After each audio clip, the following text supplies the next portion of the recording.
भव्यात्माओं, हम स्वाध्याय कर रहे गोमटसार जीवकान ग्रंथ राज का। इसमें काय महामार्गणा के अंतर्गत हम लोग काय की अपेक्षा से जीवों का परिचय करके ले रहे हैं। साधारण वनस्पतियों की अपेक्षा जो वर्णन चल रहा है उसमें हमने साधारण जीवों के जो भी लक्षण होते हैं उन लक्षणों की तरफ सारी गाथाओं को देख लिया है। साधारण या समान कर्मोदय की वजह से ये सारे जीव एक साथ जन्म को प्राप्त होते हैं, एक साथ मरण को प्राप्त होते हैं। ये भी हमने देखा। ये एक साथ शरीर बनाते हैं, एक साथ आहार करते हैं, एक साथ श्वासोश्वास करते हैं, ये भी हम लोगों ने देखा। अब चल करके हमको देखना है कि ये साधारण वनस्पति जन्म किस प्रकार से लेती है। आज यहां से आगे जो विषय चलेगा उसके बारे में मैं थोड़ा सा संक्षेप में आपको बताऊं। अब हमको क्या देखना है, हमें साधारण जीव तो पता चल गए। पहले हम लोग साधारण जीवों का उपचार से कथन कर रहे थे। प्रत्येक वनस्पति बादर निगोदिया से आश्रित हो गई तो उसको साधारण वनस्पति कह लिया। ठीक है, ये उपचार से कथन। किंतु अब किनकी चर्चा चल रही है? जिनका साक्षात में साधारण नाम कर्म का उदय है। तो साधारण नाम कर्म के उदय की अपेक्षा से जो जीव एक साथ जन्म मरण कर रहे हैं उनकी अपेक्षा से वर्णन चल रहा है। हमने ये भी देखा कि एक पर्याप्त शरीर में पर्याप्त जीव ही जन्म लेते हैं, एक अपर्याप्त निगोद शरीर में अपर्याप्त जीव ही लेते हैं, बादर शरीर में बादर जीव ही लेते हैं, सूक्ष्म शरीर में सूक्ष्म जीव ही लेते हैं। इस प्रकार से ये सारी चीजें बनी। अब एक विषय अब यहां से चलेगा, ये जन्म कैसे लेते हैं, इनकी पर्याप्तियां एक साथ पूर्ण होती का अर्थ क्या करना, क्योंकि ये तो बैच बाय बैच जन्म ले रहे हैं। तो अभी जिन्होंने जन्म लिया है और 5 समय के बाद 10 समय के बाद में जिन्होंने लिया है, तो उन सबकी अनंत अनंत जीवों की पर्याप्तियां एक साथ कैसे पूरी होती है, इनको भी हमको देखना है। इसके पहले हमने ये बात को समझ लिया था कि एक, अगर हम लोग आलू अनंत काय शरीर को अगर ले लेते हैं, आलू या अदरक को लेते हैं, तो इसमें असंख्यात क्या होते हैं, प्रत्येक शरीर जीव होते हैं। उन प्रत्येक शरीर के एक एक शरीर में बादर निगोदिया जीव होते हैं। फिर वो बादर निगोदिया जीव किस प्रकार से होते हैं, तो एक निगोद शरीर क्या सीधे सीधे होता है, क्या उनकी भी और कोई रचना होती है, इस रचना के बारे में हम लोग देखेंगे। तो यहां से आगे ये सारी रचना हम लोग समझ लेंगे। सबसे पहली रचना जो हमको समझनी है वो ये समझनी है कि इन जीवों का जन्म कैसे होता है। आचार्य भगवान कह रहे हैं कि एक बादर निगोद शरीर में, मैं पहले पढ़ लूं जो उन्होंने बताया, फिर हम लोग चित्र के माध्यम से देखेंगे। एक बादर निगोद शरीर में या सूक्ष्म निगोद शरीर में अनंतानंत साधारण जीव या तो केवल पर्याप्त ही उत्पन्न होते हैं या एक शरीर में केवल अपर्याप्त ही उत्पन्न होते हैं। ये तो हमने पहले समझ लिया था। दोनों एक ही शरीर में उत्पन्न नहीं होते। क्यों? क्योंकि उत्पन्न होने के लिए यहां पर समान कर्मोदय का नियम है। तो समान कर्मोदय कैसे होगा? जिनके पर्याप्त नाम कर्म का उदय है वो पर्याप्त पर्याप्त वाले ही एक साथ आ जाएंगे, क्योंकि अपर्याप्त नाम कर्म वाले तो उनके समान कर्मोदय वाले नहीं होंगे। समझ में आ रही बात कि पर्याप्त में पर्याप्त वाले ही क्यों जन्म लेते हैं, अपर्याप्त में अपर्याप्त वाले क्यों? क्योंकि दोनों का अलग अलग अगर कर्म का उदय है तो दो नहीं चलेंगे।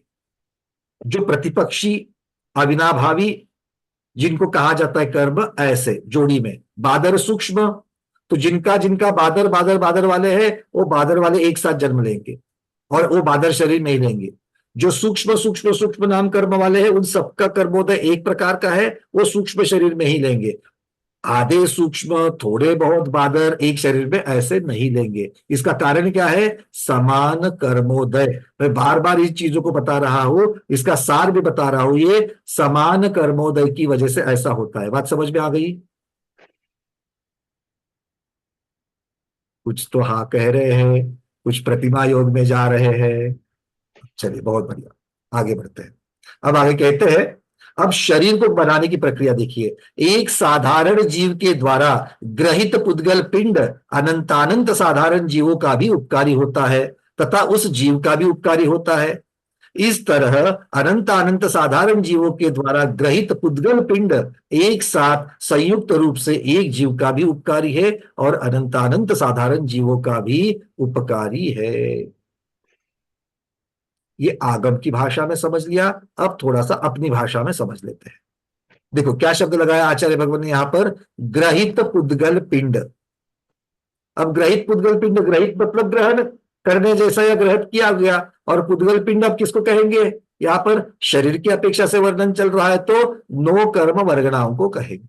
ठीक है, तो अर्थ क्या हो गया, एक साधारण जीव, एक निगोदिया जीव जो नो कर्म वर्गणा को खींचेगा, उसका फायदा, उसका भोग कौन करेंगे, बाकी उसके साथ में आने वाले अनंत जीव करेंगे। हाँ या ना। मतलब एक जीव जो नौकर्म वर्गना को खींच रहा है, उसका उपकार, सहकारिता, ये बाकी के अनंत जीवों के लिए हो रही है और खुद के लिए भी हो गई है। अच्छा, क्या पहले आने वाला जो जीव है, पहली बैच में आने वाले जो जीव है, क्या वही सिर्फ नौकर्म वर्गना को खींचेंगे? अच्छा, नौकर्म वर्गना को खींचते कि नहीं खींचते, आप और हम खींचते कि नहीं खींचते? क्यों खींचते हैं? क्यों खींचते हैं? आहार पर्याप्ति, है कि नहीं है? तो आहार पर्याप्ति होने के बाद में, पूर्ण होने के बाद शक्ति आ जाती किसकी, नो कर्म वर्गनाओं को खींचने की। तो वो नो कर्म वर्गना उस शरीर को लगने वाली जो जो है, अब हमारे शरीर को कौन सी लगती है, औदारिक लगती है, तेजस लगती है, कार्बन लगती है, उसको खींच लेते हैं। तो ये कौन सा जीव है, निगोदिया जीव कौन से प्रकार का है, वो भी तिर्यंज गति वाला है, मतलब उसका भी शरीर औदारिक है। तो औदारिक, तेजस और कार्बन, इन प्रकार की वर्गनाओं को वो भी खींचता है। इसमें से कार्बन वर्गना को अलग करो और बाकी वर्गनाओं को, नो कर्म वर्गना जिनसे शरीर बनता है उसमें औदारिक शरीर वर्गना को क्या कहेंगे, औदारिक वर्गना क्या करेंगे, नो कर्म वर्गना कहेंगे। ठीक है, तो इसका मतलब क्या है कि पहली बैच में जो जीव आ गए, अनंत जीव आ गए, वो अपनी आहार पर्याप्ति को पूर्ण करके उन नौकर्म वर्गनाओं को खींचेंगे। अब खींचने से क्या होगा, उन नौकर्म वर्गनाओं से निगोद शरीर बनेगा। ठीक है, अब उसी निगोद शरीर में जब दूसरे जीव आ रहे हैं, अगली बैच आ रही है अगले समय वाली, तो उनको पहले से बने हुए शरीर का फायदा होगा कि नहीं होगा? अरे बोलो हाँ या ना। बने बनाए घर में अगर आप लोग चले जाते हो, तो आपको घर बांधने की जरूरत होती है क्या? एक तो आप खाली प्लॉट लेकर के उसके ऊपर मकान बना करके रहने के लिए जाओ, और दूसरा पहले से बिल्डर ने बांधी हुई अपार्टमेंट में ready flat position, ready position में चले जाओ। फर्क है कि नहीं है? रेडी पोजीशन में जाने से क्या फायदा हुआ, ईंट पत्थर रेती का सब देखना पड़ा कि आपको? नहीं देखना पड़ा। तो कुछ तो उपकारिता सहकारिता हुई कि नहीं हुई? हुई। ठीक है, और आपके वहां चले जाने से क्या आपके अकेले का फायदा हुआ क्या? नहीं। तो किसका फायदा, उस बिल्डिंग में रहने वाले सभी का फायदा हुआ, हाँ या ना?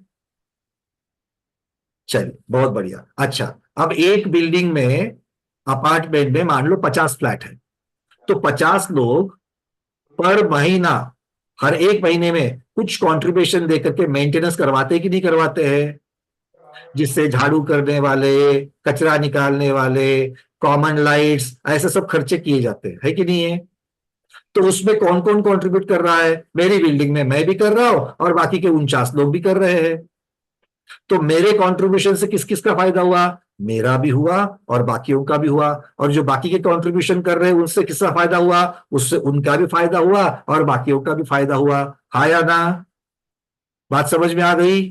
बस यही चीज आचार्य भगवान ने वहां पर अपनी भाषा में, आगम की भाषा में लिखी है। कोई फर्क नहीं है। एक जीव से, एक जीव ने किए हुए कार्य जो है उससे बाकी जीव सहकारिता को प्राप्त होते हैं, और बाकी जीवों ने किए हुए कार्य से बाकी जीव सहकारिता को प्राप्त होते हैं। इतनी सी बात है। अब मैं फिर से उन शब्दों को पढ़ता हूं, आपको समझ में आ जाएगा क्या लिखा है। एक साधारण जीव के द्वारा ग्रहित नो कर्म वर्गना अनंतानंत साधारण जीवों के लिए उपकारी होती है और खुद उस जीव के लिए भी उपकारी होती है। इसी तरह अनंतानंत साधारण जीवों के द्वारा ग्रहित नो कर्म वर्गना एक साथ संयुक्त रूप से उस स्वयं जीव के लिए भी उपकारी है और बाकी अनंत जीवों के लिए भी उपकारी है। क्लियर है? समझ में आ गई बात? तो इस पीडीएफ की इस लाइन को पढ़ते वक्त फिर से घबराना नहीं, अपार्टमेंट वाला उदाहरण साथ में लाना। आगे क्या कहते देखिए, एक बादल निगोद शरीर में यथाक्रम, एक एक शब्द महत्वपूर्ण है, कई बादल कह रहे हैं, कई यथाक्रम कह रहे हैं, सभी शब्दों की तरफ ध्यान देना। एक बादल निगोद शरीर में यथाक्रम अनंतानंत पर्याप्त बादल निगोदिया जीव। क्या क्या कहा, पहले शरीर का वर्णन किया, कौन सा शरीर है, बादल निगोद शरीर है, उसमें यथाक्रम आते हैं, सब एक साथ हड़ल्ले से नहीं आते, यथाक्रम आते हैं, मतलब क्रम क्रम से आते हैं। कितने आते हैं, अनंतानंत आते हैं। किस प्रकार के आते हैं, उदाहरण लिया है, पर्याप्त बादल निगोदिया प्रकार के आते हैं। क्यों, क्योंकि बादल निगोद शरीर है। ये एक उदाहरण। दूसरा उदाहरण क्या दे रहे हैं, सूक्ष्म निगोद शरीर में यथाक्रम अनंतानंत सूक्ष्म निगोदिया जीव आते हैं। कितने, कैसे, क्या, अब कहते हैं भव के प्रथम समय में अनंतानंत उत्पन्न होते हैं। मतलब एक जो निगोद शरीर है, अब उस निगोद शरीर में कुछ भी नहीं है, ऐसा समझ लो, कोई जीव नहीं है, वो निगोद शरीर योनिभूत बना हुआ है। अब उसमें निगोद शरीर में निगोद जीव आएंगे कि नहीं आएंगे, आएंगे। तो वो निगोदिया जीव जो आएंगे, पहले कौन देखेंगे, कौन सा है भाई, बादल प्रकार का शरीर है, बादल शरीर है, पर्याप्त शरीर है, चलो इस पे पर्याप्त बादल निगोदिया आएंगे। तो आएंगे तो कितने आएंगे, एक साथ अनंत आएंगे। तो पहले समय में अनंत आ गए, फिर यथाक्रम कह गया, यथाक्रम। अब क्रम कैसे लगाना, समय की अपेक्षा से लगाना, काल की अपेक्षा से लगाना।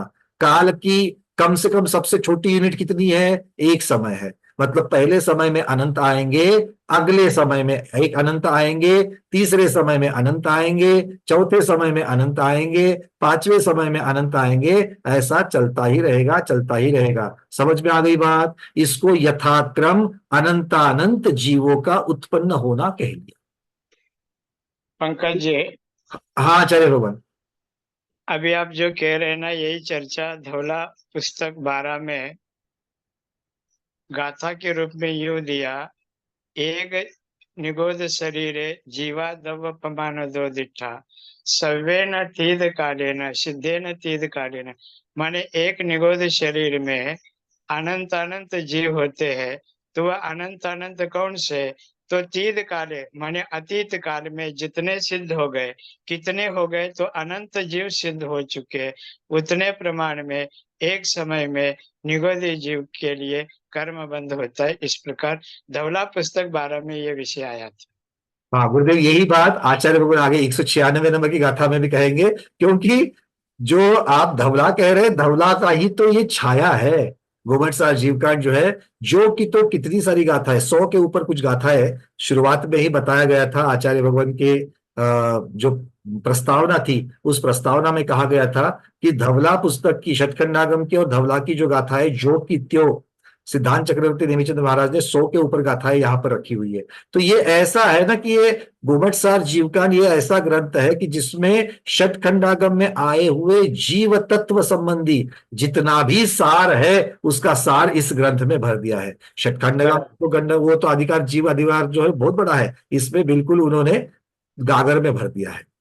इसी प्रकार पंकज जी, आप जो जो त्रिलोक सार जो ग्रंथ कहते हैं ना, उसके जो संदर्भ देते हैं, तो त्रिलोक सार और सिद्धांत सार दीपिका, ये दोनों जुड़वे भाई जैसे है, बिल्कुल उसकी छाया हर गाथा और हर गाथा की जो विषय बद्धता है, पूरा दोनों ग्रंथ एक जैसा ही है। बिल्कुल, और उनकी जननी जो है वो तिलोय पन्नति है। जी हाँ। चलिए आगे बढ़ते हैं। तो ये जीव आचार्य भगवान, यहां तक की बातें सबको समझ में आ गई। तो भैया आएंगे जिस प्रकार का शरीर उस प्रकार के जीव, यथाक्रम आएंगे, ये दूसरी बात, और तीसरी अनंत आएंगे, इस प्रकार से देखना है। ठीक है, अब इसको और थोड़ा सा गहराई में उतार लेते हैं। पहले तो मोटा मोटी में बातें बता दी, अब थोड़ा गहराई में उतारते हैं। कैसे, अब बताते हैं कि दूसरे समय में जो जीव आते हैं वो भी अनंत ही आते हैं, किंतु पहले वाले अनंत से असंख्यात गुनाहीन आते हैं। हीन मतलब कम। ठीक है, अब इसको समझने के लिए एक चित्र का उदाहरण ले लेते हैं। एक चित्र हमने यहां पर आपको बताया है, तो यहां से मैं आपको शेयर कर रहा हूं, क्योंकि इन चित्रों के माध्यम से ये विषय समझने के लिए थोड़ा आसान हो जाता है। पहली बार भी जो लोग पढ़ रहे हैं उनको भी आसान होगा, बाकी तो जो तीसरी बार बैठे तो उनको तो अच्छी तरीके से हो ही जाएगा। ठीक है, वो भी गहराई में उतरेंगे। दिख रहे हैं आपको सब कुछ चित्र? देखो सबसे नीचे वो पीला कलर समझने के लिए दिया है। ठीक है ना, निगोद शरीर हमेशा पीले कलर का होता है ऐसा नहीं है। तो ये इसीलिए खुलासा करना पड़ता है। बहुत सारे स्वाध्यायी ऐसे भी प्रश्न पूछते हैं कि भैया वो पीला मतलब निगोदिया जीव पीला होता है क्या? ठीक है ना, हाँ, मतलब ये समझने के लिए कुछ ना कुछ तो कलर तो देना पड़ेगा। चलिए, अब पहले आपको लेफ्ट साइड से शुरुआत करो। लेफ्ट साइड से शुरुआत करो। दिख रहा है वहां पर प्रथम समय लिखा है लाल वर्ण में, और लिखा है अनंत जीव आ गए। कहा आ गए? निगोद शरीर में आ गए। अब द्वितीय समय को देखो, उसमें भी अनंत जीव आ रहे हैं। लिखा तो अनंत जीव है, किंतु ऊपर लिखा है, देखिए बाण करके, वक्राकार बाण करके क्या लिखा है? असंख्यात गुना कम। मैं हीन शब्द भी रख सकता था, किसी किसी को हीन नहीं समझ में आता है, अंग्रेजी मीडियम वालों को, इसलिए मैंने कम रखा शब्द। ठीक, समझ में आ गई बात? तो पहले समय में अनंत आए, दूसरे समय में भी अनंत आए, किंतु पहले समय से दूसरे समय में असंख्यात गुना कम आए। गुना, असंख्यात गुना। अब द्वितीय समय से तृतीय समय में चलिए। तृतीय समय में कितने आए? वहां भी अनंत जीव ही आए, किंतु कितने आए? दूसरे समय से असंख्यात गुना कम आए। अब पहले के साथ असंख्यात नहीं लगाना, दूसरे के साथ, मतलब पिछले समय में जितने आए हैं उनसे असंख्यात असंख्यात गुना कम करते जाना है। याद रहेगा? चतुर्थ समय की तरफ देखो, वहां भी अनंत आ रहे हैं, किंतु पहले से असंख्यात गुना कम। पंचम समय, षष्टम समय, सातवें समय में भी देखिए प्रति समय अनंत आ रहे हैं, किंतु हर बार असंख्यात असंख्यात असंख्यात गुना कम आ रहे हैं। क्लियर है यहां तक की बातें? यहां तक का क्लियर है? आगे लेके जाऊंगा मैं आपको। चलिए, अब ये तो समझ में आ गया, तो मन में अगला प्रश्न आना स्वाभाविक है। क्या ऐसा कब तक चलेगा? कितने समय तक चलेगा?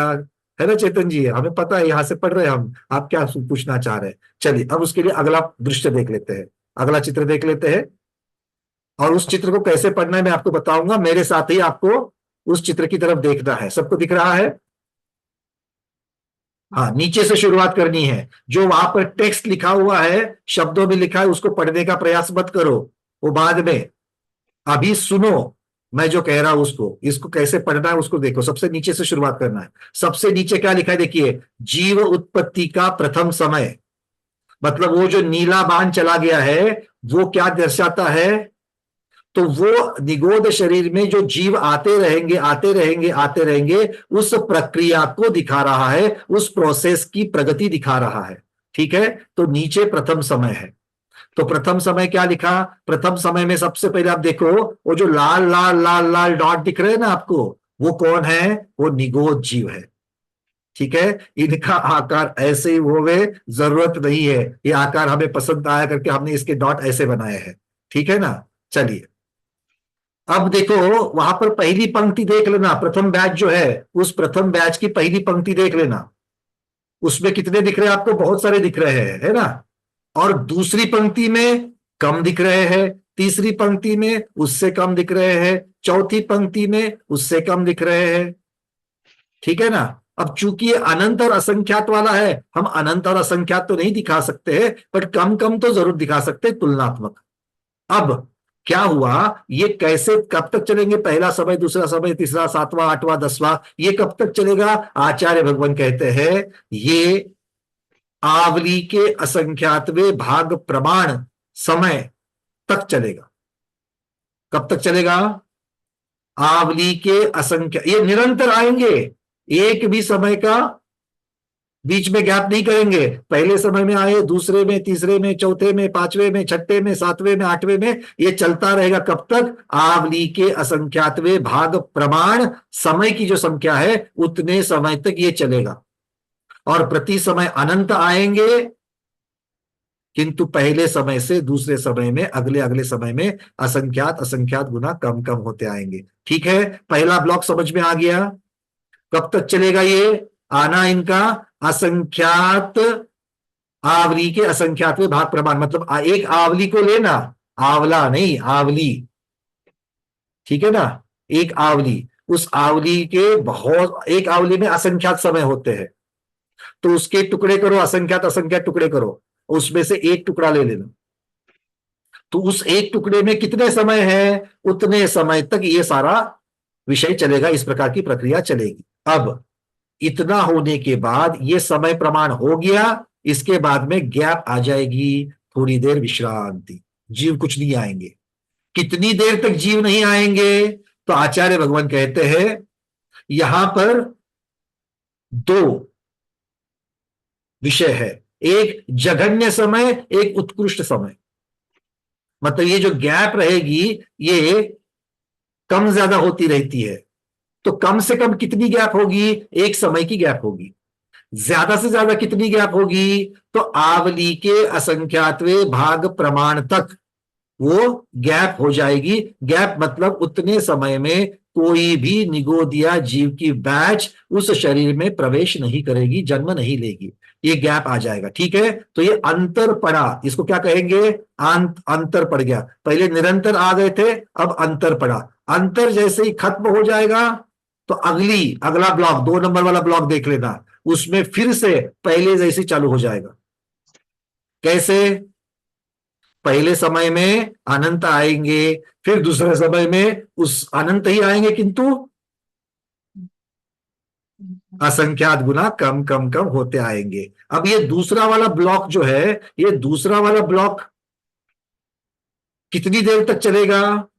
आचार्य कहते हैं जगन्य से एक समय तक चलेगा, उत्कृष्टता से आवली के असंख्यातवें भाग प्रमाण तक चलेगा।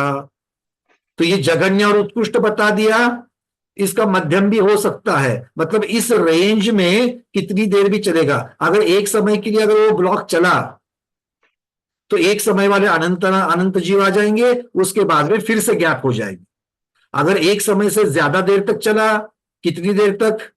ज्यादा से ज्यादा आवली के असंख्यात विभाग प्रमाण तक चला, तो तब तक बैच बाय बैच प्रति समय आते ही रहेंगे, आते ही रहेंगे, आते ही रहेंगे, और हर बैच में अनंत आएंगे, किंतु पहले वाले से असंख्यात गुना कम कम कम होते आएंगे। ठीक है, ये दूसरा वाला ब्लॉक समझ में आ गया? अरे आया कि नहीं आया? या तो हाँ, नहीं तो ना। आ गया, बहुत बढ़िया। इसके बाद में फिर से गैप आ जाएगी, अंतर पड़ेगा। कितना अंतर पड़ेगा? कम से कम एक समय, ज्यादा से ज्यादा आवली के असंख्यात में भाग प्रमाण। इसके बाद में तीसरा ब्लॉक शुरू हो जाएगा। तीसरा ब्लॉक भी दूसरे ब्लॉक के जैसा ही है, कम से कम एक समय, ज्यादा से ज्यादा आवली के असंख्यात में भाग प्रमाण। वहां पर भी प्रति समय अनंत अनंत आएंगे, किंतु पिछले समय से अगले समय में असंख्यात गुना हीन हीन होते आएंगे। ऐसा कब तक चलेगा? ऐसा कब तक चलेगा? तो ऊपर लिखा है, देखिए, बाण खत्म नहीं होता। बाण का मतलब चले जाएगा, चले जाएगा, चले जाएगा। कब तक चले जाएंगे? निरंतर बढ़ेंगे, अंतर आएगा, निरंतर चलेंगे, अंतर आएगा, निरंतर चलेंगे, अंतर जाएगा। मतलब निरंतर सांतर, निरंतर सांतर। सांतर मतलब अंतर सहित, निरंतर मतलब बिना अंतर के, लगातार। तो लगातार आएंगे, फिर गैप होगी, फिर लगातार आएंगे, फिर गैप होगी, फिर लगातार आएंगे, फिर गैप होगी। ठीक है, ऐसा कब तक चलेगा? जब तक जीव उत्पत्ति संभव है उस निगोद शरीर में, तब तक ऐसी बैच आती ही रहेगी, आती ही रहेगी, आती ही रहेगी। मतलब क्या है? जब तक उस शरीर में योनि भूतता बनी रहेगी, तब तक उसमें जीव आते ही रहेंगे, आते ही रहेंगे, आते ही रहेंगे। ठीक है, अच्छा। निगोद शरीर की उत्तम का स्थिति सबकी इतनी हो ये जरूरी नहीं है। उत्तम कितनी है? उत्तम है असंख्यात कोड़ा कोड़ी सागर, अर्थात असंख्यात लोक प्रमाण समय है। असंख्यात लोक प्रमाण किसे कहते हैं? सब लोग जानते हैं अभी, है ना। एक लोक में जितने आकाश के प्रदेश है, उस संख्या को असंख्यात कहा गया है। ये एक लोक प्रमाण असंख्यात संख्या हो गई। ऐसे असंख्यात लोक की असंख्यात लोक प्रमाण संख्या हो जाएगी। ठीक है, चलिए, बात समझ में आ गई है। अब इसको हम लोग अदरक के साथ में लगा लो। अदरक से सौंठ जब बनती है, सुभद्रा दीदी ध्यान से सुनना, प्रतिभाधारी के लिए बहुत महत्वपूर्ण है ना। सौंठ का प्रयोग तो करते हैं, किंतु सौंठ बनने तक, मतलब अदरक जब तक सूखेगी नहीं तब तक उसमें योनिभूतता, जीव को धारण करने की क्षमता बनी रहती है, और जब तक वो बनी रहती है तब तक वो अनंत काय कही जाएगी। क्योंकि ये सब कुछ किसमें हो रहा है, एक निगोद शरीर में हो रहा है। और एक निगोद शरीर ऐसे कितने सारे असंख्यात लोक प्रमाण निगोद शरीर बादर निगोदिया के अंतर्गत आ जाते हैं, और एक प्रत्येक वनस्पति के आश्रय के लिए चले जाते हैं। और ऐसी असंख्यात प्रत्येक वनस्पतियां, जो घनांगुल के असंख्यात विभाग प्रमाण प्रत्येक होती है, ऐसी असंख्यात एक अदरक की गांठ में है। सुन रहे हो सब लोग? समझ में आ रही है बातें? अभी तो इतना ही है, सिर्फ जीव की उत्पत्ति कैसी हो रही है इतना तो समझ में आ गया, बैच बाय बैच, और कब तक चलते रहेंगे ये आ गया समझ में। हाँ, पर्याप्ति वाला विषय थोड़ा बाद में लेंगे, इसको समझ लेना, ठीक है। ये ऊपर जो लिखा है कि असंख्यात कोड़ाकोड़ी सागर तक ऐसा चलेगा, ये उत्कृष्टता से लिखा हुआ है। अब मान लो कि ऐसा कोई निगोद शरीर है कि जो भाई अंतर मुहूर्त के बाद में उसकी योनिभूतता खत्म हो गई, तो अंतर मुहूर्त तक ही इस प्रकार से जीव आ जाएंगे। किसी की योनिभूतता एक दिन के लिए है तो एक दिन के लिए आ जाएंगे, किसी की योनिभूतता 4 महीने के लिए है तो 4 महीने के लिए सांतर निरंतर सांतर निरंतर सांतर निरंतर चलता रहेगा, ठीक है। अच्छा, किंतु ये पहले, अब ये तो जन्म की अपेक्षा से वर्णन हो गया, मरण की अपेक्षा, अब इन्होंने जितने लोगों ने जन्म लिया है वो मरण को भी तो प्राप्त होंगे। तो पहली बैच में जो अनंत आ गए थे वो अपनी आयु को पूर्ण करके एक साथ अनंत मरण करके उस निगोद शरीर से निकल जाएंगे, जगह खाली कर देंगे। तो ऐसे प्रत्येक बैच में जो अनंत अनंत अनंत अनंत आए हैं, वो बैच बाय बैच अपनी अपनी आयु पूर्ण करके वो वहां से निगोद शरीर से निकल जाएंगे, खाली करेंगे। खाली करेंगे तो वहां क्या होगा, एक साइड से खाली होते जा रहे, दूसरी साइड से आ रहे, एक साइड से खाली होते जा रहे, एक साइड से आ रहे हैं। समझ में आ रही बातें? प्रति समय उसमें जन्म मरण जन्म मरण जन्म मरण चलता ही रहेगा। कितना, अनंत अनंत जीवों का एक साथ चलता रहेगा। अनंत जीव एक साथ उत्पन्न होंगे, अनंत जीव एक साथ मरेंगे, ऐसा चलता रहेगा। कब तक? जब तक उस निगोद शरीर की योनिभूतता बरकरार है, काय स्थिति बरकरार है। ठीक है, समझ में आ रही बात? चलिए, अब कुछ प्रश्नों को लेते हैं और फिर आगे इजी पंकज जी, ड्राइंग से समझ लेते हैं। आचार्य श्री, आप कुछ कह रहे हैं? अभी आप 2 दिन से जिस विषय की चर्चा कर रहे हैं, यह चर्चा गाणितिक रूप से सूक्ष्म बादर आदि जीवों की काय के आश्रित जीवों की उत्पत्ति और जीवों का मरण आदि जो कहा जा रहा है, इसके पीछे आचरण का उद्देश्य क्या है कि जिस वस्तु को हम खाद्य के रूप में, पेय के रूप में स्वीकार करते हैं, तो उस हर वस्तु की एक काल मर्यादा होती है। उस काल मर्यादा तक ही वह वस्तु भक्ष्य है, और वो काल मर्यादा निकल जाने के बाद वो वस्तु अभक्ष्य हो जाती है, अपेय हो जाती है। उसके बाद उस वस्तु में इस प्रकार के, जिस प्रकार अभी आप 2 दिन से चर्चा कर रहे हैं, बादर आदि समूर्चन आदि जीवों की उत्पत्ति होती है, तो अविवेकी व्यक्ति अथवा असंयमी व्यक्ति इन चीजों का भक्षण करने लग जाए तो इतने प्रमाण जीवों की हिंसा करने का भागी वो हो जाता है। ये आपका कहने का शायद तात्पर्य ऐसा लगता है। आचार्य भगवान बिल्कुल सही, आपने बिल्कुल ये सार बता दिया। इस सार को जब तक सामने नहीं रखेंगे तब तक ये काय मार्गना पढ़ने का कोई मतलब नहीं होता है। इसको पढ़ करके ऐसे चुभन लगनी चाहिए, अरे मैं क्या कर रहा हूं, आंखों में आंसू तक निकलने चाहिए, क्या कर रहा हूं मैं हर रोज, मर्यादा के बाहर का खा रहा हूं, मर्यादा के बाहर की चीजों की मैं हिंसा विराधना कर रहा हूं। कितने जीवों को, एक साइड में तो चींटी को बचाने के लिए जा रहा हूं, और दूसरे साइड में इन चीजों का अज्ञानतावश में कर रहा हूं। अब जानने के बाद भी प्रमाद में आकर के ऐसी सब चीजें नहीं करनी है।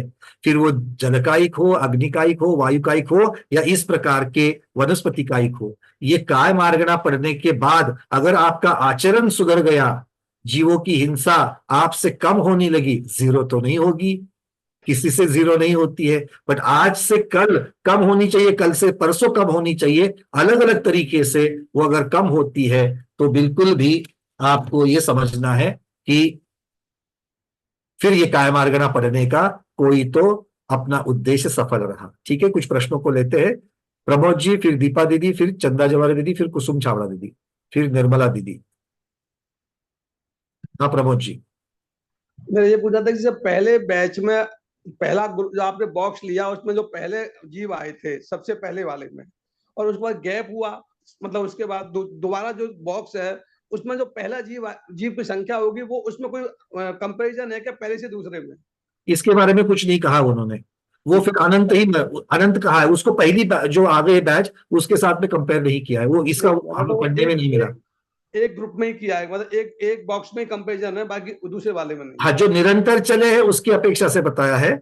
सांतर के बाद जब निरंतर चलेंगे तो पहले निरंतर के साथ में तो उसकी तुलना नहीं है। हो सकता है कि षटखंडागम में या फिर और किसी ग्रंथों में सूक्ष्मता से वो भी आ जावे, बट थोड़ा अब तक तो हमें पढ़ने में नहीं मिला है ये। ठीक है, पर होंगे तो अनंत ही। ठीक है, चलिए दीपा दीदी। मेरे को वो असंख्यात लोक प्रमाण का निगोद का काय स्थिति का नहीं समझा। इतना अच्छा, स्थिति रहता है, इतना स्थिति रहता है क्या उसका? बिल्कुल, देखो हमारे सामने जो हम जो आलू या अदरक को जानते हैं उसमें सभी में इस प्रकार की हो गई, ये जरूरी नहीं है, पर संसार में ऐसे भी अनंत काय है कि जिनकी काय स्थिति इतनी रह सकती है। ये संसार में इस प्रकार की चीजें है। ऐसा कुछ उदाहरण नहीं ना, हम तो आलू देखते हैं। अभी हमारे सामने उतना ही काफी है ना, उतना ही है बस। बट ऐसा अब आगम में केवली भगवान का वर्णन है तो उस प्रकार से समझ सकते हैं। हाँ चंद्र दीदी, क्योंकि अगर असंख्यात लोक प्रमाण अगर टिकने वाली चीज है तो वो तो हम लोगों के लिए, आपको लोगों के लिए कभी के लिए मिलेगी ही नहीं।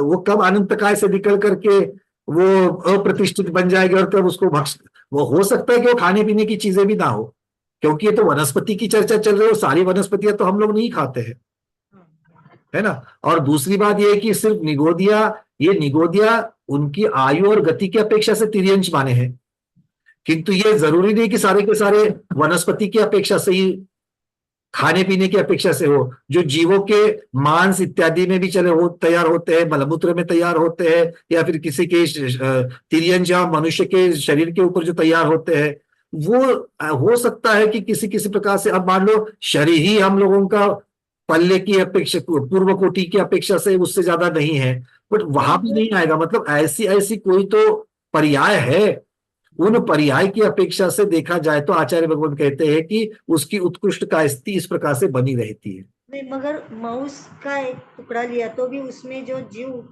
निर्माण होंगे, वो तो माउस का टुकड़ा कभी तो सूख जाएगा, क्या तो होगा, गड़ जाएगा, गल जाएगा, मिट्टी बन जाएगा। हाँ, तो हम लोग प्रायः उसको अब मिट्टी की अपेक्षा से देखते हैं। फिर उसमें जो निगोदिया जीव है उसका भी नहीं हो इतना असंख्यात। देखो ये सारा कुछ समय प्रमाण कह गया है, असंख्यात लोक प्रमाण समय कहे है। मतलब ऐसा नहीं कि असंख्यात वर्ष की अगर बात कर रहे हैं, अब ये असंख्यात लोक प्रमाण, क्योंकि एक आवली में असंख्यात आ जाते हैं।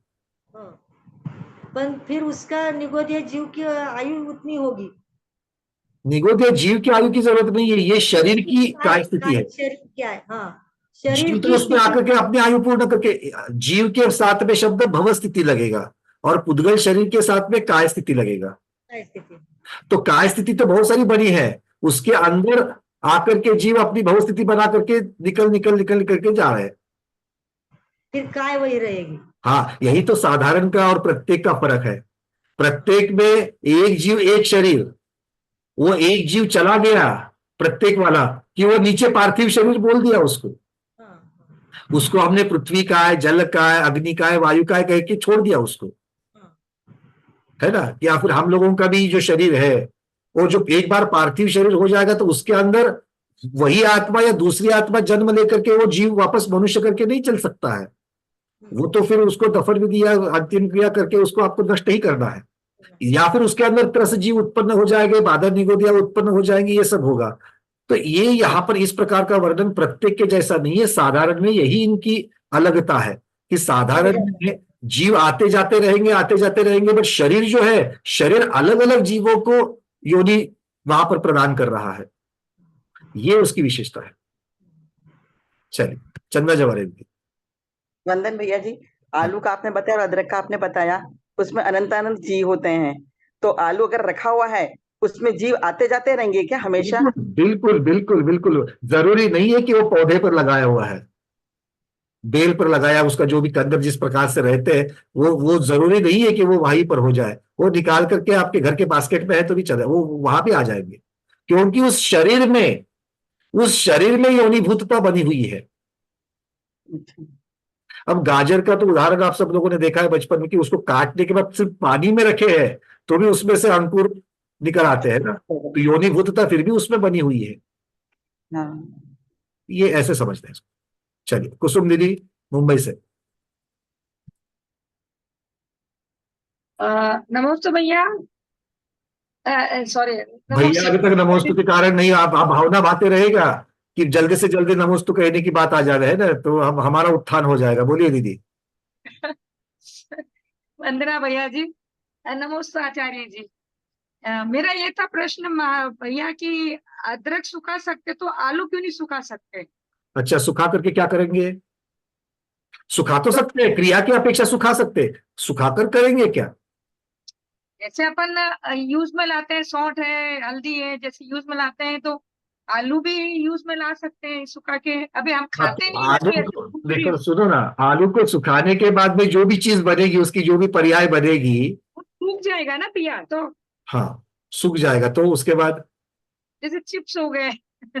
अच्छा सुनो, पहली बात, सबसे पहली बात, एक तो है कि अदरक के भी औषधि गुण उसके अंदर कुछ है, और उसके भी उसके अंदर के जीव अपने यथाकाल मरण को प्राप्त होकर स्वयं चले जाए, इस अपेक्षा से नैसर्गिक रीत्या, इसको निसर्ग कहना जैन दर्शन नहीं होता है, बट नैसर्गिक मतलब स्वभावता, स्वभावता से जब उसमें से चले जाएंगे और धीरे धीरे धीरे धीरे उस अदरक की योनिभूतता समाप्त हो जाएगी, मतलब आगे इस प्रकार की शक्यता नहीं रहेगी कि इसके अंदर अभी कोई जीव नहीं है, क्योंकि ये सारा चल क्यों रहा है? हिंसा की अपेक्षा से चल रहा है। खाने के लिए होगा या नहीं होगा इसकी अपेक्षा से बाद में, पहले इस हिंसा की अपेक्षा से है। तो सौंठ बनने में हिंसा, हमारे द्वारा की जाने वाली हिंसा टाली जा सकती है, ये पहली बात। कृत्य वाली तो जरूर टाली जा सकती है। अब सौंठ में एक बार होने के बाद उसमें औषधि गुण है, तो किसी अपेक्षा से उसको लिया भी जा सकता है, ठीक है। अब आलू ऐसी चीज है कि जब वो साधारण बना हुआ है, अनंतकाय बना हुआ है, उस अवस्था में भी खाने के योग्य नहीं है, और उसके अंदर के जीवों को अगर यथाकाल मरण करके जाने के बाद भी, अगर वो सूखने के बाद भी अगर मान लीजिए वो अप्रतिष्ठित हो जाता है, उसमें से निगोदिया जीव अब कोई उत्पन्न नहीं होते, ऐसे अवस्था में पड़ जाएगा, तो उस अवस्था से वो जिस प्रकार में भी रहेगा, उस पर्याय को भी हमारे शरीर को कोई योग्यता उसकी नहीं बनती है, ना औषधि की अपेक्षा से बनेगी, ना किसी की अपेक्षा से बनेगी। तो इसीलिए आलू जैसी चीज को सुखाने की या फिर इस प्रकार की आवश्यकता की या उसकी चर्चा की कोई बात ही नहीं होती है, ठीक है।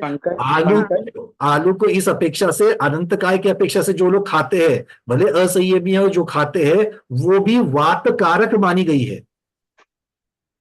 जिनको डायबिटीज है उनके लिए आलू खाने के लिए मना किया जाता है, मतलब जो निरोगी व्यक्ति है उसके लिए हानिकारक है इस अपेक्षा से भी, और आगे वाली अपेक्षा से भी उसमें से कोई उसका फायदा होने वाला नहीं है, तो फिर उसको सुखाने की आदि की बात नहीं है। आचार्य भगवान इसके ऊपर और कोई टिप्पणी करेंगे? आचार्य श्री। ये जो विषय है ना, यह द्रव्य हिंसा और भाव हिंसा, इन दोनों विषयों को सामने रख करके विचार करें ना, आलू में अनंत अनंत जीव है, यह जानते हुए भी अगर उस आलू को सुखा करके अथवा अन्य प्रकार रूप से उसको सेवन करने का भाव है, तो यहाँ पर भाव हिंसा के भागी बनते हैं, क्योंकि उस पदार्थ में अनंत अनंत काय होने के बाद भी ग्रहण करने का भाव हो रहा है, तो उसके प्रति राग भाव भी है, आसक्ति भी है, और प्रकारांतर से पूर्व पर्याय की अपेक्षा देखा जाए तो यह द्रव्य हिंसा का भी भाव है। और जो जीव अभी मरे नहीं है, उसको सुखा करके अथवा यंत्र आदि विषय से उसको शुष्क करके ग्रहण करने का भाव है, तो भावी काल की अपेक्षा भी उसकी हिंसा का ही परिणाम होने के कारण ये भाव हिंसा की अपेक्षा बड़ी हिंसा है। और हल्दी आदि जो आपने बताया, सोंठ आदि जो बता दिया ना, अदरक को सोंठ बनाते हैं अथवा हल्दी को काष्ठाौषधि कहा गया, तो ये औषध के रूप में लाभ माने लाचार होकर के उसको स्वीकार किया जा रहा है, दवाई के रूप में स्वीकार किया जा रहा है।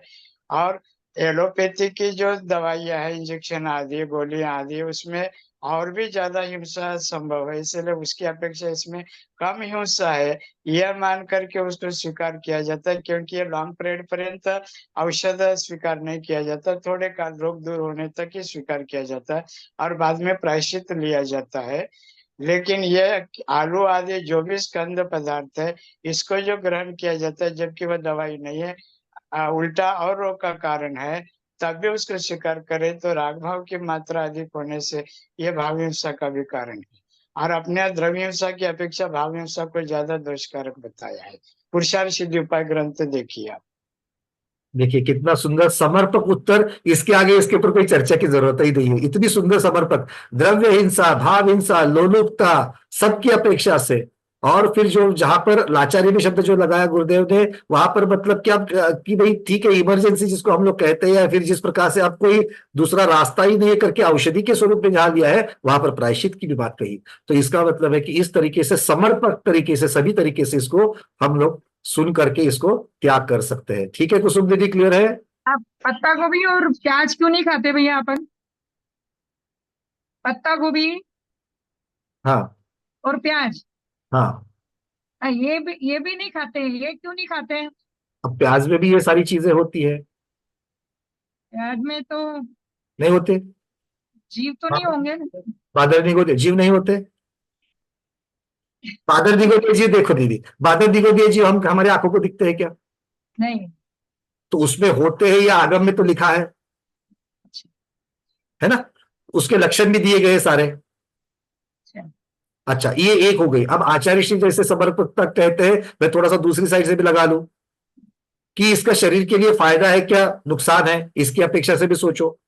अच्छा, आपने पत्ता गोभी की बात करी। पत्ता गोभी के ऊपर अगर आप आयुर्वेदाचार्य के पास भी अगर जाएंगे, तो वो कहते हैं निरोगी व्यक्ति को भी पत्ता गोभी नहीं खाना चाहिए, क्योंकि उसको बनाए रखने के लिए, उस वनस्पति का प्रोडक्शन निकालने के लिए इतने प्रकार के उसके ऊपर पेस्टिसाइड्स आदि जो कीटनाशक वगैरह होते हैं वो जो मारे जाते हैं, उसका बिल्कुल भी विपरीत प्रमाण आपके शरीर के ऊपर उसका दुष्परिणाम होने वाला है। और आप कुछ भी प्रक्रिया करो, वो नहीं जाते हैं, उबाल के भी नहीं जाते हैं। धोने की तो बात नहीं, उबालने के बाद भी सारे के सारे नहीं जाते हैं, और इसीलिए आज हमें बहुत सारे दुष्परिणाम देखे जाते हैं। ठीक है। पंकज जी, हाँ चाची। ये बहन जी ने जो प्रश्न पूछा था, अभी 2 दिन तक आप सप्रतिष्ठित प्रत्येक की जो चर्चा बहुत सूक्ष्म और विस्तार से किया था ना, उसको अगर अपन ठीक से सप्रतिष्ठित प्रत्येक की निष्पत्ति किस प्रकार होती इत्यादि समझ जाते ना, तो यह प्रश्न ही उत्पन्न नहीं होता। क्योंकि प्याज हो या पत्ता गोभी के ऊपर के 2-3-4 पत्ते अगर अपन हटा ले और उसके बाद के एक एक परत अपन निकालने लग जाए ना, तो वह सप्रतिष्ठित प्रकार का ही रूप अपने को दिखाई देता है, क्योंकि उसमें सिराई दिखाई देती नहीं है, और भी वह स्मूथ, एकदम स्मूथ होता जाता है, एकदम बारीक बारीक बारीक उसके जो क्या है उसमें मुलायमता दिखाई देती है, सिरा दिखाई नहीं देते। इसलिए वह सप्रतिष्ठित प्रत्येक का ही एक प्रकार से रूप है, जिसमें असंख्य जीव होता है, कहा गया है। बिल्कुल, बट एक बात है कि हम सारे के सारे एक उदाहरण लेकर के, समय की अपेक्षा से यहाँ पर जितने उदाहरण हो सकते हैं सबको ले लेंगे। ठीक है। अब सूरन का भी बात करो, रतालू की भी बात करो, प्याज की भी बात करो, इस प्रकार से तो गोमर्षा जीवकांड पढ़ने वालों को तो ये सारी चीजें नहीं बोलने की जरूरत है ना, क्योंकि इतने सारे लक्षण दिए हैं, और बहुत सारी नई नई वनस्पतियां भी आपको कल हो सकता है मार्केट में आ जाएगी। तो वो आने के बाद भी उसका निर्णय करने से पहले जो लक्षण बताए गए आचार्य भगवंतों ने, उसकी तरफ हमको ध्यान रखना है। ठीक है। अभी आचार्य श्री ने वही बात कही है। ठीक है, लक्षण की तरफ ध्यान देना। चलिए निर्मला दीदी। वंदना भैया जी और नमोस्तु महाराज जी। पहला तो वही प्रश्न था कि वो एक रिक्वेस्ट है कि हमेशा क्रम रहना चाहिए। नमोस्तु आचार्य, हमें बिल्कुल मना करो या ना करो कोई बात नहीं, अगर आचार्य श्री को नमोस्तु सॉरी सॉरी सॉरी पहले, सॉरी, ठीक है। पहले वही रखना था वो। आपने ये समझ जाएंगे, बट बहुत सारे लोग वही फॉलो कर रहे हैं अज्ञानता में। चलो आगे बढ़ो। सॉरी सॉरी भैया जी, एक तो वही प्रश्न था कि पहले वो पहले बैच में ज्यादा आते हैं या सेकंड बैच में कम आते हैं, वो तो क्लियर हो गया। अब हम ये कह रहे थे कि जो अनंत जीव जिस भी अदरक में या हल्दी में आ रहे हैं, तो वो भी जो मरण को प्राप्त हो रहे हैं, तो उनको भी जो वेदना हो रही, तो उसके दोषी तो हम हो ही गए। तो उनकी भव स्थिति और काय स्थिति के दोनों के दोषी हो गए हम, मतलब उनके तो उनके भव स्थिति के हम दोषी नहीं हैं, अच्छा काय स्थिति के दोषी नहीं है, उनके मरण को कारणभूत होने की वजह से हम दोषी हो जाएंगे। क्योंकि भव तो उसने स्वयं ऐसे कर्म किए हैं कि स्थावर या साधारण ऐसे कर्म को बांध लिया, इसलिए वो वहां पर उत्पन्न हो रहा है। तो ये भव स्थिति की अपेक्षा हो गया। काय स्थिति तो पुद्गल की अपेक्षा से है, उसके लिए भी हम जिम्मेदार नहीं, हो तो अपने स्वभाव से वो वहां पर जिम्मेदार है। ठीक है, वो वेदना तो हमारे कारण, वेदना सहन कर रहा है ना हमारे कारण। इतना हमारे कारण मतलब वो भव अचानक खत्म करने के लिए हम जिम्मेदार हो रहे हैं। अगर हम आलू को नहीं काटते, अगर हम अदरक को नहीं काटते, अगर हम अदरक को नहीं पीसते, अगर हम आलू को नहीं तलते, तो वो जीव यथावत अपनी भव स्थिति पूर्ण करके, उनके संक्लेश तो होते, किंतु हमारी वजह से वो संक्लेश नहीं होता, वो उनके स्वयं के कर्म की वजह से संक्लेश होता। यहां पर हम उनके अकाल मरण को भी कारणभूत हो रहे हैं। ठीक है, इस प्रकार से हम उसके दोषी इसलिए बन जाते हैं। इतना नियम तो कर ही सकते हैं कि हम इतनी चीजों को ही भक्ष्य करेंगे और बाकी का हम त्याग करते हैं, ये तो अपन ने जीवन में करना चाहिए, नियम से करना चाहिए। चलिए अलका नगरा दीदी। वंदना भैया जी। अलका दीदी बोलिए।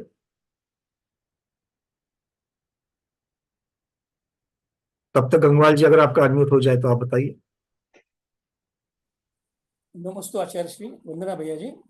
ये अदरक और आलू इसका जो सुखाने का कंपैरिजन किया था, यदि हम अदरक को छोड़ दे तो वो सूख जाती है, अपने आप सूख जाती है, और यदि हम आलू को ऐसे छोड़ दे तो सूखेगा नहीं, सड़ जाएगा।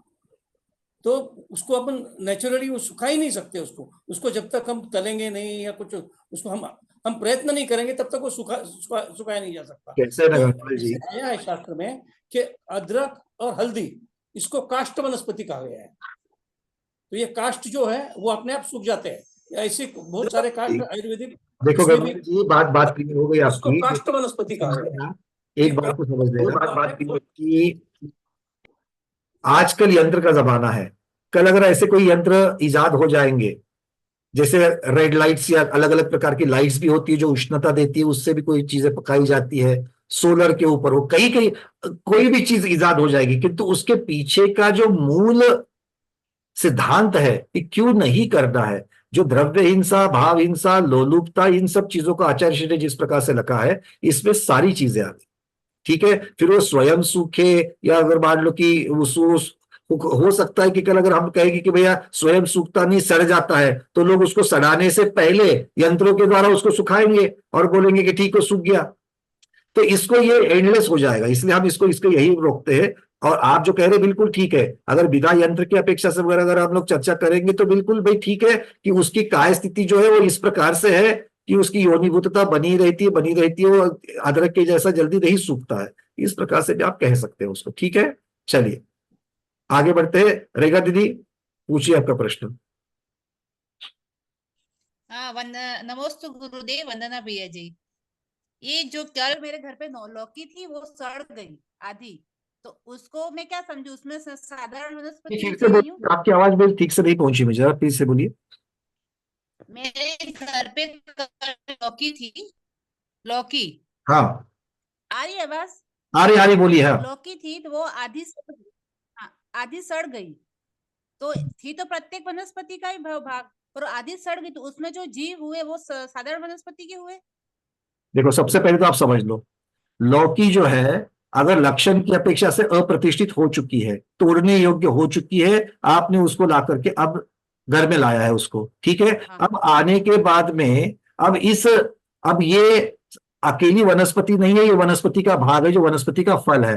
अब वो फल की अपेक्षा से हो सकता है कि उसको रखने के बाद उसमें बादल निगोदिया भी आ सकते हैं, या फिर त्रसजीव भी आ सकते हैं जो उसको खराब कर सकते हैं, जो उसकी मर्यादा की बात चल रही है, क्योंकि अब हम उसको खाने की अपेक्षा से, अब सिर्फ तोड़ने की अपेक्षा से नहीं, खाने की अपेक्षा से देख लेना उसको। ठीक है, अब मान लो कि उसका कोई हिस्सा खराब हो चुका है, अब एक हिस्सा खराब हो चुका है, तो ऐसा जरूरी नहीं कि सब वनस्पतियों में कि एक हिस्सा खराब हो चुका है तो पूरी की पूरी वनस्पति में वो बादल निगोदिया फैल गए हो या वो त्रस फैल गए हो। ये हर एक वनस्पति के ऊपर अलग है, आम के ऊपर अलग है, लौकी के ऊपर अलग है, गन्ने के ऊपर अलग है। जैसे गन्ने में भी देखोगे कि अगर एक मान लो एक पर्व जो है उसका एक गांठ है, अगर वो खराब हो चुकी तो पूरा गन्ना खराब नहीं होता है। तो इन चीजों को अलग अलग वनस्पति की अपेक्षा से लेना चाहिए। जहां पर आप उसको अलग कर सकते हो और बाकी की वनस्पति अच्छी है उसको ले सकते हो।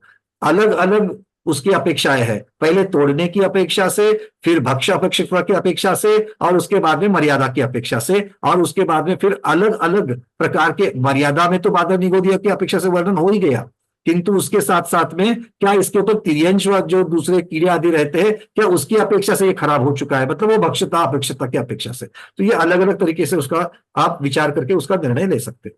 ठीक है, ठीक। चलिए, हाँ अलका दीदी बोलिए। नमोस्तु आचार्य श्री, वंदना भैया। भैया अभी जो बैच का समझा, जो मेरे को समझ में आया कि एक प्रत्येक जीव पर अनंत जीव आ रहे हैं, तो वो अनंत में अपन ने मतलब बढ़ा के घटाया है ना उसको। नहीं, रुको रुको रुको, अभी आपको सिर्फ इतना ही कॉन्सेंट्रेट करना है कि एक निगोद शरीर में इतने आ रहे हैं।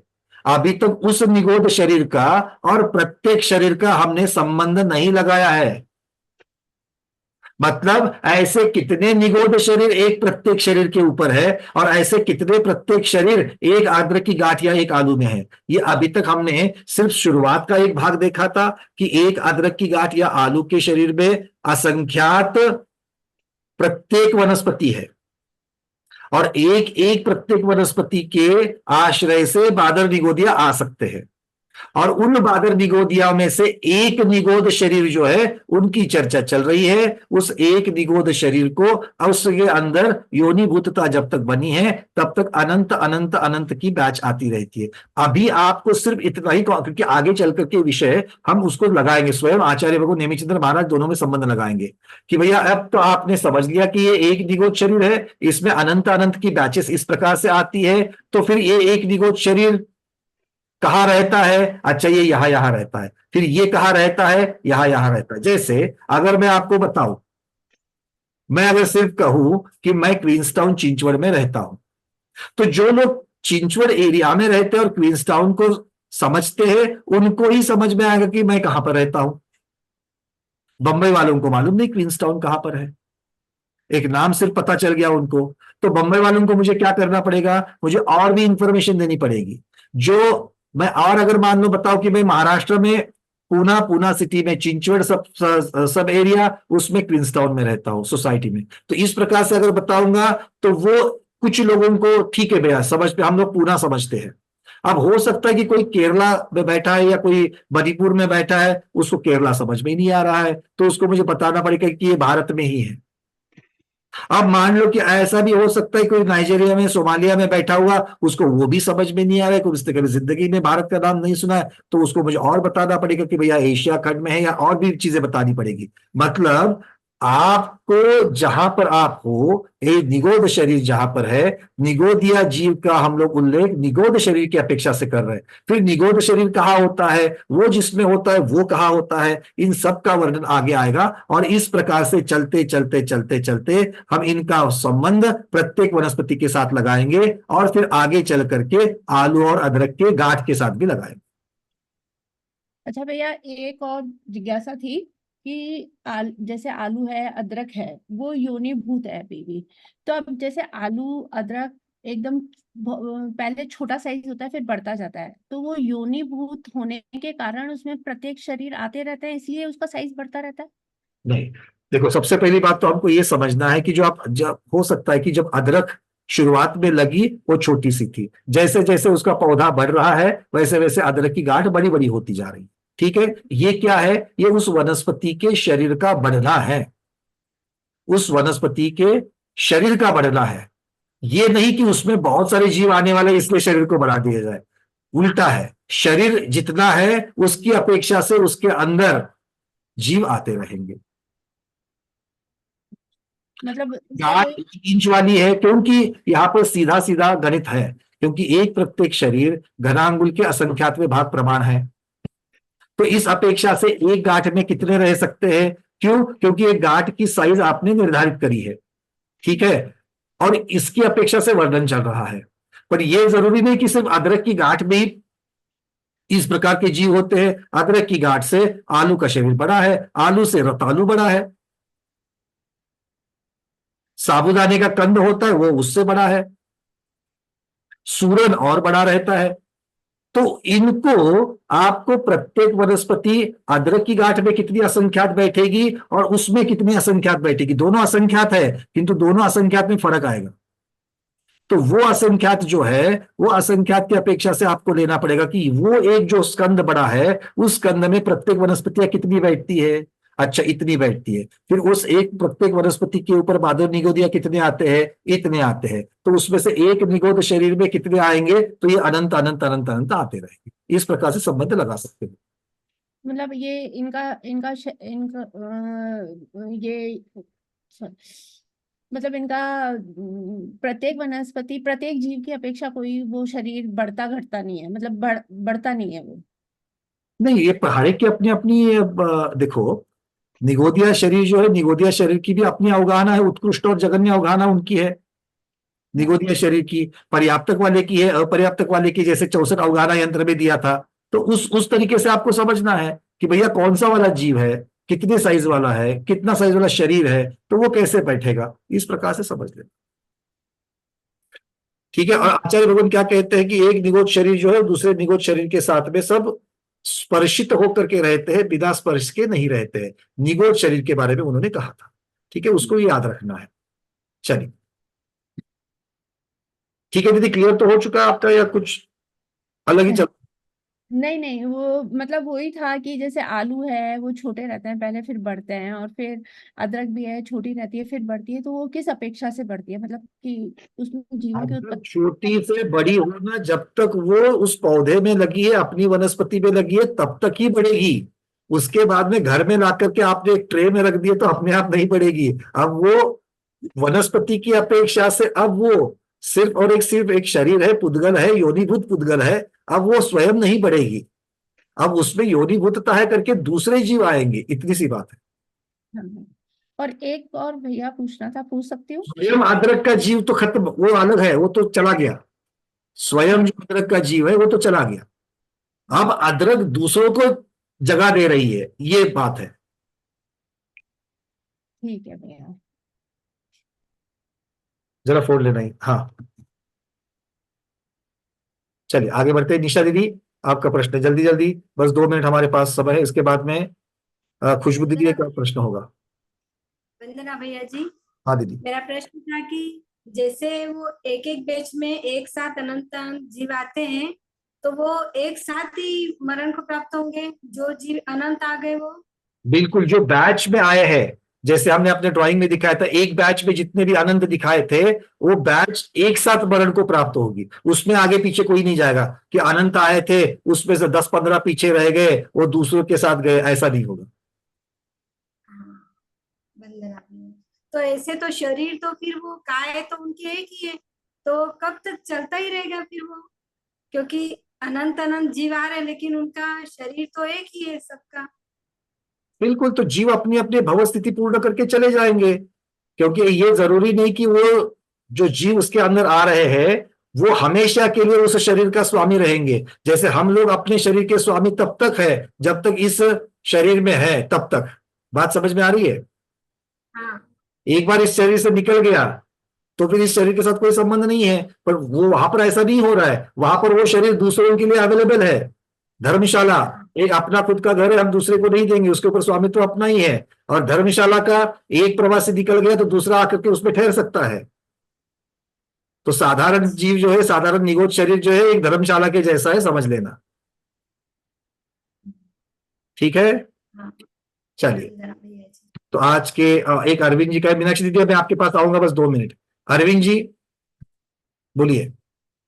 नमस्ते महाराज, वंदना भैया जी। इसमें अपन ये जो बात कर रहे थे निशा दीदी, तो इसमें लिखता है एक जीव मरता है तो इसके साथ समान आयु वाले और अनंत अनंत जीव मरते हैं। तो समान आयु वाले फिर क्वेश्चन कहाँ है? बैच वालों की समान आयु ही होती है, वो बैच वाले की सबकी समान कर्मोदय। हाँ, तो मतलब समान आयु वाले मतलब स्पेसिफिक लिखने का कोई मतलब इसमें कुछ क्या है? मतलब यहाँ ऐसा स्पेसिफिक लिखा है इसलिए समान आयु वाले, तो साथ में वाले तो बैच में आएंगे ना, एक बैच में समान आयु वाले आएंगे, क्योंकि अगर एक बैच में अगर अलग अलग आयु वाले आए, एक बैच में अगर अलग अलग आयु वाले आए, तो फिर एक साथ मरण को कैसे प्राप्त करेंगे, अपनी आयु को कैसे पूर्ण करेंगे? एक बैच में अलग अलग आयु वाले आ सकते हैं। एक बैच में एक समय में कितने आ रहे अनंत, वो सबके सब एक आयु वाले आए और एक साथ मरण को प्राप्त होंगे। हाँ, इस प्रकार से अर्थ है उसका। माने पंकज जी, हाँ महाराज जी, अरविंद जी के प्रश्न का अपन यो भी उत्तर दे सकते हैं। इन जीवों का जो आयुष्य है एक भव संबंधी व अंतर्मूर्त है, अथवा अंतर्मूर्त के भी असंख्यात भेद है, उस प्रमाण उनकी आयु है। लेकिन उस स्कंद में जीवों की संख्या कितनी है, वह अनंत अनंत संख्या है। तो काल का प्रमाण और जीवों की संख्या का प्रमाण, इस अपेक्षा दोनों में क्या फर्क है यह देखा जाए तो आयु में रहने वाले जो काल संख्या है वह अल्प थोड़ा है, और मरने वाले और जन्म लेने वाले जीवों की संख्या क्या है, वो ज्यादा होने के कारण एक ही समय में जन्म और एक ही समय में मरण संभव है। बिल्कुल। तो ये आयु जो एक बैच में जितने भी आ रहे हैं अनंत, वो सबकी आयु एक साथ, क्योंकि जाएंगे एक साथ ही जाएंगे। ठीक है, चलिए, तो आज का समय पूर्ण हो गया, अब चर्चा को कल आगे बताएंगे। आज के स्वाध्याय में इतना ही। आज के स्वाध्याय को गुरुओं के श्री चरणों में बारंबार नमोस्तु वंदामि इच्छामि करते इच्छाकार करते हुए यही पर समापन करते हैं। जैनम जयतु शासनम, जैनम जयतु शासनम, जैनम जयतु शासनम।